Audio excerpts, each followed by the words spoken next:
రోజు మనం మాట్లాడుకునే టాపిక్ చాలా ఇంట్రెస్టింగ్ గా ఉండబోతుంది. స్కిప్ చేయకుండా వీడియో అనేది ఎండ్ వరకు చూడండి. జపాన్ ఒక ఎక్సలెంట్ ఎక్స్పెరిమెంట్ చేస్తుంది. హ్యూమన్ సెల్స్ ని యానిమల్ సెల్స్ లో ఇంప్లాంట్ చేసి యానిమల్ బాడీలో హ్యూమన్ ఆర్గన్స్ డెవలప్ చేయాలని చూస్తుంది. వినడానికే విచిత్రంగా ఉంది కదా. స్టెమ్ సెల్స్ రీసెర్చ్ లో ఒక ప్రొఫెసర్ హీరో నకోచి అనే అతను హ్యూమన్ స్టెమ్ సెల్స్ ని యానిమల్ ఎంబ్రియోస్ లో ఇంప్లాంట్ చేసే ప్రయత్నాలు చేస్తున్నారు. అంటే మన కణాలను పంది లేదా ఎలుక వంటి జంతువుల కణాల్లో కలిపి వాటి శరీరంలో హ్యూమన్ ఆర్గన్స్ డెవలప్ చేసేలా దీని యొక్క టార్గెట్. ఇది ఎలా వర్క్ చేస్తుంది? ముందుగా ఒక యానిమల్ తీసుకుంటారు, ఉదాహరణకు పంది. ఆ పంది ఎంబ్రియోలో పంది అవయవం డెవలప్ అవ్వకుండా ఆ అవయవానికి సంబంధించిన సెల్స్ అనేవి తీసేస్తారు. ఆ ఎంబ్రియోలో హ్యూమన్ సెల్స్ ఇంప్లాంట్ చేస్తారు. అవి హ్యూమన్ ఆర్గన్స్ గా డెవలప్ అవుతాయి. దీనివల్ల వచ్చే లాభం ఏంటని అనుకోవచ్చు. చెప్తా వినండి.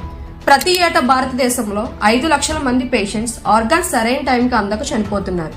ప్రతి 5 నిమిషాలకు కిడ్నీ అవసరం అవుతుంది. ప్రతి సంవత్సరం 1,00,000 కిడ్నీలు అవసరం అవుతున్నాయి. కానీ కేవలం 500 మాత్రమే దొరుకుతున్నాయి. రోజు 15 నుండి 20 మంది ప్రజలు సరైన టైంకి ఆర్గన్స్ దొరక ప్రాణాలు కోల్పోతున్నారు. ఇది కేవలం మన ఇండియాలో సిచ్యువేషన్. ప్రపంచవ్యాప్తంగా దీని అవసరం ఎంత ఉండొచ్చు? అయితే మీకు డౌట్ రావచ్చు, నిజంగా మనిషి సెల్స్ యానిమల్స్ లోకి వెళ్తే యానిమల్స్ కి తెలివి వస్తుందా? ఇది మనుషులకి జంతువులకి మధ్య తేడాలు అనేవి చెరిపేస్తుందా? ఇవన్నీ దృష్టిలో పెట్టుకుని జపాన్ గవర్నమెంట్ 2019లో కొన్ని కండిషన్స్ తో కూడిన అప్రూవల్స్ ఇచ్చింది. చూద్దాం ఫ్యూచర్ లో ఇంకెన్ని అద్భుతాలు జరుగుతాయో. మీరు కూడా నా అలాగే ఆర్గాన్ డొనేషన్ చేయాలి అనుకుంటే స్క్రీన్ మీద కనిపిస్తున్న ఈ లింక్ అనేది సేవ్ చేసి డీటెయిల్స్ అనేవి సబ్మిట్ చేయండి. ఈ వీడియో మీకు నచ్చితే లైక్ చేసి షేర్ చేయండి.